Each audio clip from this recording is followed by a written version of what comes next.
Hey guys, Matty Mark coming to you live from Pro Swing of Portchester. Coaches, pay attention. Today we're going to do a tip for you guys. It's going to be how to give signs, okay? I know you probably have your own signs and you've probably done it. I'm just going to give you a couple basic tips how to not be confused. Why do we give base signals? We want to give a signal to the hitter or the runner for them to execute a play that you, the coach, want. What's the worst thing that can happen? They miss a sign. Never like to see that. These are going to be a couple tips that'll help you to ensure that your players don't miss signs. We'll break it up into levels. You have elementary school, you kind of got your middle school players, and you got your high school and college guys. At the elementary school level, it's very basic. You just want your youngsters to kind of get and receive the signals and be able to execute. Middle school, they get a little more complex. At the high school level and the college level, you don't want your signs to be stolen. They need to be unique, yet concise, yet simple. All right guys, so starting with the most basic level, little leaguers, if you want real basic signs, work with mnemonic devices. What will kids remember? The only signs you're probably going to give are bunts, steals, and hit and runs. And even that might be a little advanced. Think of a mnemonic device. Bunt starts with a B. Maybe you want to use your belt. Simple, easy to remember. Steal, an S. Maybe a sleeve, maybe sliding your hand somewhere. Hit and run, if I was wearing a cap or a hat, hit and run can be a hat. Whatever it is, I'd say make it simple. Now, as we get a little more advanced and we want runners to pay attention and hitters to pay attention, and we don't want our signs to be stolen, we need to become a little more unique, but not convoluted. This is valuable information here, and I think it's really gonna help you out with signs.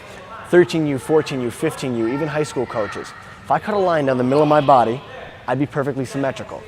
Don't rely only on symmetry for signs, meaning if you have an indicator, don't say only the right side of my face or only the left side of my face. My right arm is live, my left arm is not live.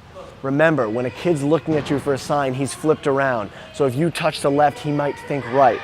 Keep it basic. If you want indicators, use hats, nose, mouths, chest. If you're gonna use arm or face, use the entire face. Have a hot zone instead of an indicator. If you touch any part of your face, it may be your hot zone. Once you hit it, everything's live. Keep it simple, but it's still complex enough that they won't get stolen. Another important tip, have a repeat sign. What does that mean? That means you call a hit and run.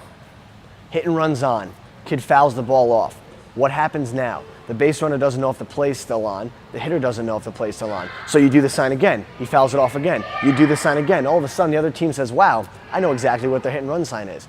Don't do that. Have a sign. If there's a foul ball, if there's a pickoff, if there's anything, have a repeat sign. Touch the head, touch the chest. They both know it's back on. To go along with your repeat sign, always have a wipe-off sign. Say, for instance, you call a steal, the guy fouls the ball off, but everyone in the park knew he was stealing. You don't want him to go again. Give him a cuff. Give him some kind of sign that means nothing is on, we're starting fresh, now focus on me.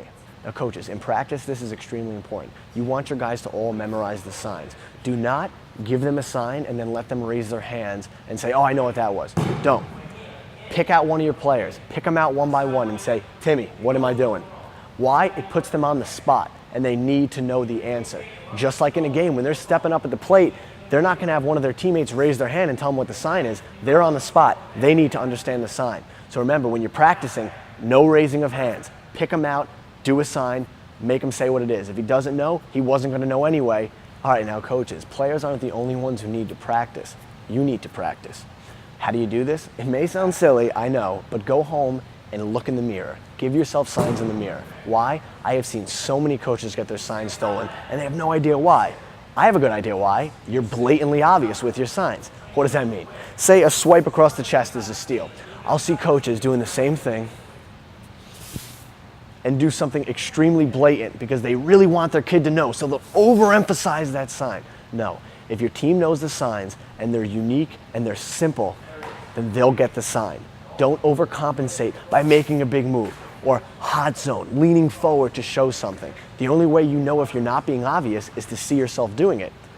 Stand in the mirror, videotape yourself. It is extremely important. You don't want signs stolen and you don't want signs missed. All right, coaches, we gave you a crash course on how to give signs. I didn't give you specific signs of what's the best to do. You pick your signs and you make them your own. Just make sure your team knows, especially with that tip of picking people out on the spot. And remember, when giving signs, you want to be precise, be consistent with your movements, and don't be convoluted with anything. Thanks for watching Pro Swing's Tip of the Week. Tune in next week for another tip that's going to make you a better coach.